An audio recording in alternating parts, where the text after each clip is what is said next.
ప్రభువునందు ప్రియమైనటువంటి నా యొక్క ప్రియ సహోదరి సహోదరులందరికీ కూడా మన ప్రభువును రక్షకునైన యేసుక్రీస్తు నామంలో నా యొక్క వందనములు తెలియజేసుకుంటున్నాను. దేవుడు మనకిచ్చినటువంటి ఆయుష్ను, సమయాన్ని ఖచ్చితంగా మనం సద్వినియోగం చేసుకొని ఆయన యొక్క గ్రంథము, దైవ గ్రంథము విషయంలో మనము చాలా జాగ్రత్త కలిగి సమాజానికి మనము ఆ దేవుణ్ణి మనము ప్రకటన చేయాలి. ఈ సమయం ముందు మరొక విషయం, మూర్ఖునికి ఏమి తెలుసు మొగలు పువ్వు వాసన అని మన పెద్దలు ఒక సామెత వాడుతూ ఉంటారు. అంటే మూర్ఖుని ముందు ఈ మొగలు పువ్వు ఎంతో బ్రహ్మాండమైనటువంటి సువాసన ఇస్తుంది, కానీ దాని విలువ వాడికి తెలియదు. అలాగే మతోన్మాదికి ఏమి తెలుసు దైవ గ్రంథం యొక్క విలువ. మతోన్మాదికి ఏమి తెలుసు దైవ గ్రంథం యొక్క విలువ. ఈ మతోన్మాది, ఈ మత ఉన్మాది దైవ గ్రంథాన్ని భూత గ్రంథము, భూత పుస్తకము అని ఇష్టానుసారంగా మాట్లాడుతూ ఉంటాడు. ఆ గ్రంథంలో ఉన్నటువంటి కొన్ని సందర్భాలను తీసుకొచ్చి, లోతు సందర్భాన్ని, దావీదు సందర్భాన్ని, మరికొన్ని సందర్భాలను తీసుకొచ్చి ఈ మూర్ఖుడు భూత గ్రంథము అంటాడు. అలాగ అనుకుంటే ప్రతి గ్రంథంలో కూడా ఇలాంటి సందర్భాలు, సన్నివేశాలు ఉన్నాయి. అలాగని ప్రతి గ్రంథము భూతి గ్రంథము అని మనం మాట్లాడకూడదు కదా. ఎందుకంటే ఆయా సందర్భాలు ఎందుకు వ్రాయబడ్డాయి అనేది ఆ విశ్వాసాన్ని అనుసరించే వాళ్ళకి తెలుస్తుంది తప్ప కానీ వేరొకరికి తెలియదు. ప్రతి గ్రంథంలో కూడా ఇలాంటి సందర్భాలు చాలా ఉంటాయి. అంత మాత్రాన ఆ మతాన్ని మనము భూత మతము అంటే అది ప్రజాస్వామ్యకం అవుతుందా? రాజ్యాంగం అందుకు మనకు అధికారం ఇస్తుందా? ఇవ్వదు కదా. అంటే మనకున్నటువంటి ద్వేషాన్ని, అసూయను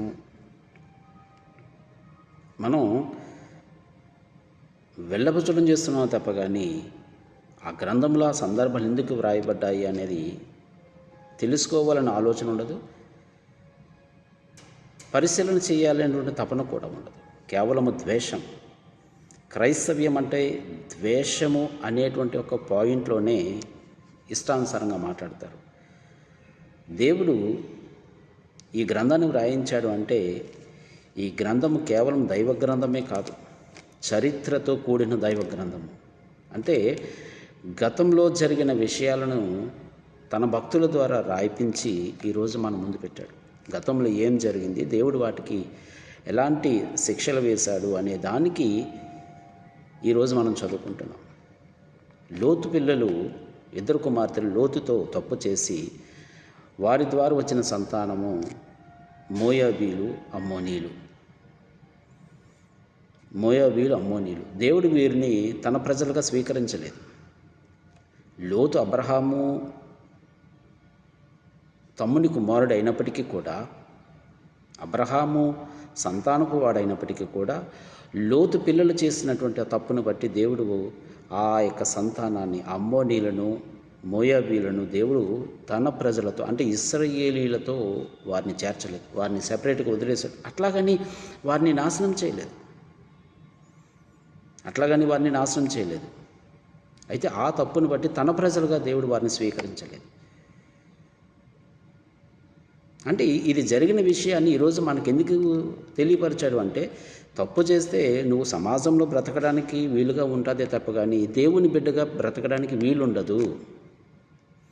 నువ్వు తప్పు చేస్తే సమాజంలో నువ్వు బ్రతకొచ్చు, నీకు నచ్చినట్టుగా ఉండొచ్చు, కానీ దేవుని బిడ్డగా పిలిపించుకునేటువంటి అర్హత నీకు ఉండదు అని చెప్పడానికి మనం ఆ యొక్క ఉదంతాన్ని తీసుకొస్తాం. అంతేగాని అక్కడ వాళ్ళు తప్పు చేశారు కాబట్టి అది భూత గ్రంథము అని చెప్పడం అంటే you don't know what is the situation is there. అదేవిధంగా దావీదు విషయంలో కూడా, దావీదు ఊరియా భార్య అయినటువంటి బెత్షెబాతో తప్పు చేశాడు. దానికి దావీదుని దేవుడు చంపేయలేదు, కానీ ఆయన చేసిన తప్పుకు దేవుడు శిక్ష విధించాడు. ఏంటా శిక్ష? ఆమెకు పుట్టిన మొదటి బిడ్డను ఆమెకు కాకుండా చేశాడు.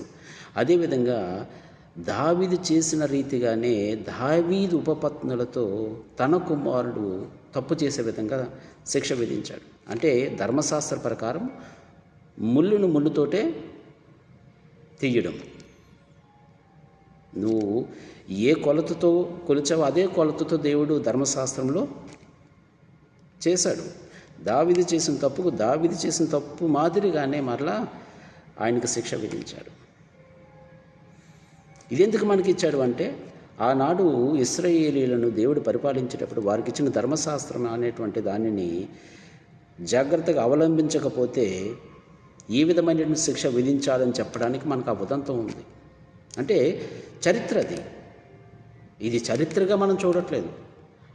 నువ్వు చరిత్రగా చూసినప్పుడు దాని యొక్క ఉద్దేశం ఏంటి అనేది నీకు అర్థమవుతుంది.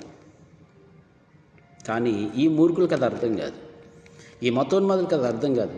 ఇక లోతు పిల్లలు తండ్రితోటి సైనించారు అంటే ఇదంతా భూత పుస్తకము. అరే మూర్ఖుడా, అది భూత పుస్తకం కాదు, చరిత్ర. అంటే గతంలో వారు ఏం చేశారు అనేది ఈరోజు నువ్వు చదువుతున్నావు అంటే అది చరిత్ర అని గుర్తుపెట్టుకో. చరిత్ర అంటే అర్థం ఏంటి? గతంలో జరిగిన వాటిని చిత్రీకరించి వ్రాసి భవిష్యత్తు తరాలు తెలుసుకొని, ఓహో ఆనాడు ఇలా జరిగింది అని మనము మరలా గుర్తు చేసుకోవడానికి. అదేవిధంగా మానవుడు ఎలా జీవించాలి అనేది ఈ గ్రంథం చెబుతుంది. అంటే ప్రపంచంలో ఈ గ్రంథానికి ఉన్నటువంటి విలువ, ఈ గ్రంథానికి ఉన్నటువంటి క్రెడిబిలిటీ మరి ఏ గ్రంథానికి లేదని నేను నమ్ముతాను. ఎందుకంటే వాస్తవాలు అనేవి ఇక్కడ ఉన్నాయి. మానవుడు ఎలా జీవించాలి అనేది గ్రంథం చెబుతుంది. కాబట్టి మూర్ఖత్వంతో కాకుండా నీకు ఇష్టం లేకపోతే పక్కన పెట్టాయి. బైబిల్ మీద నీకు ద్వేషం ఉంటే అట్లాగే ఉంచుకో, అంతేగాని దూషించే విధంగా ఉండకూడదు. పైగా భారతదేశం రాజ్యాంగం ప్రకారం పరమత ద్వేషిగా ఉండకూడదని చెప్పిన దాన్ని బట్టి ప్రతి మతోన్మాది, అది హిందువైనా క్రైస్తవుడైనా ముస్లిం అయినా మరెవడైనప్పటికీ కూడా నీ మతాన్ని నువ్వు పాటించుకో, ప్రకటించుకో. పరమతాన్ని ద్వేషించి దూషించేటువంటి పని మాత్రం చేయవద్దు. ప్రతి మతము వారి గ్రంథాలు వారికి ప్రీతికరమైనవి, అవి దైవ గ్రంథాలుగా భావిస్తారు. వాటిని దూషించడానికి నువ్వెవడు? నీకెవడిచ్చాడు అధికారం? నీకు ఆ సందర్భాలు సన్నివేశాలు నీకు తెలియకపోతే వదిలే, పక్కన పెట్టే. తెలుసుకోవాలని ఉద్దేశం ఉంటే గ్రంథము చదివి దాన్ని అర్థం చేసుకునేటువంటి క్రైస్తవులను అడిగి తెలుసుకో. నీ సందేహాన్ని నివృత్తి చేసుకో, అంతేగాని నీ ఇష్టానుసారంగా మాట్లాడటం కాదు. కాబట్టి పరిశుద్ధ గ్రంథములో అలాంటి సన్నివేశాలు ఉన్నాయంటే అవి ఎందుకు వ్రాయబడ్డాయి, దేని గురించి వ్రాయబడ్డాయి అనేది తెలుసుకోవడానికి ప్రయత్నం చేస్తే పరిశుద్ధ గ్రంథం యొక్క విలువ ఏంటనేది నీకు తెలుస్తుంది. ఈ మాటలు